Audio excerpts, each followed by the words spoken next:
Can you solve this CBSE question जो 2012 में sample paper में आया था।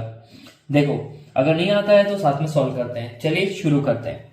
इस क्वेश्चन में पूछा गया है 2 points having the charges Q1 and Q2, दो चार्जेस है Q1 और Q2 are placed at a coordinates A00, मतलब कि A00 तो ऑब्वियसली बात है x एक्सिस में, 0B0 तो ऑब्वियसली बात है y एक्सिस में। Respectively find out the electric field intensity, E की वैल्यू बतानी है। इलेक्ट्रिक फील्ड इंटेंसिटी का फॉर्मूला होता है KQ/R² because of the point charge.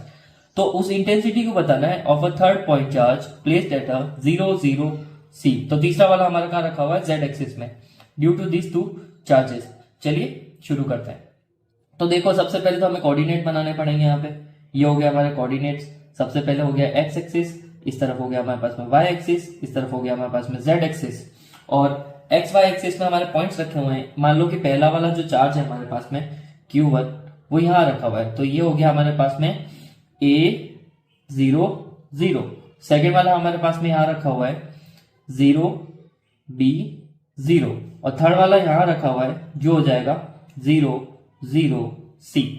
अब हमें इनकी डिस्टेंस फॉर्मूला लगा के कर सकते हैं हम इन्हें, या फिर हम इन्हें ना with the help of I cap J cap की मदद से भी कर सकते हैं। तो आई कैप जे कैप की मदद से करना ज्यादा इजी रहेगा वेक्टर क्वांटिटीज के अकॉर्डिंग।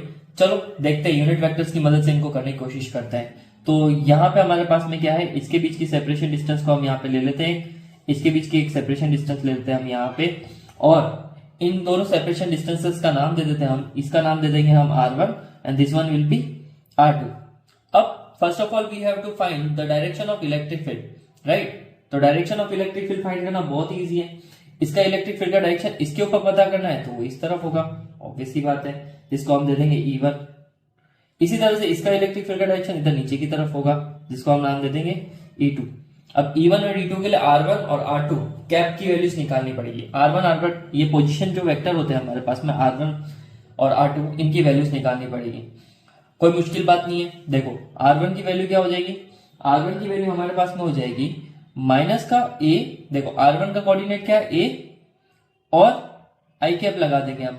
x एक्सिस इस तरफ है और हमें किधर बताना है, z एक्सिस की तरफ बताना। तो माइनस का A आई कैप प्लस हमारे पास में कौन सा कोऑर्डिनेट है इधर z एक्सिस के लिए C, तो ये हो जाएगा C, और C के आगे हम लगा देंगे k कैप क्योंकि वो किसमें है, z एक्सिस में। इसी तरह से R2 के लिए क्या हो जाएगा, R2 के लिए हमारे पास में हो जाएगा माइनस का b कैप, क्योंकि हम z की तरफ जा रहे हैं लेकिन हमारा जो R2 पोजीशन का पहला कोऑर्डिनेट है वो b पे, यहाँ पे इस जगह पे, तो ये हमारे पास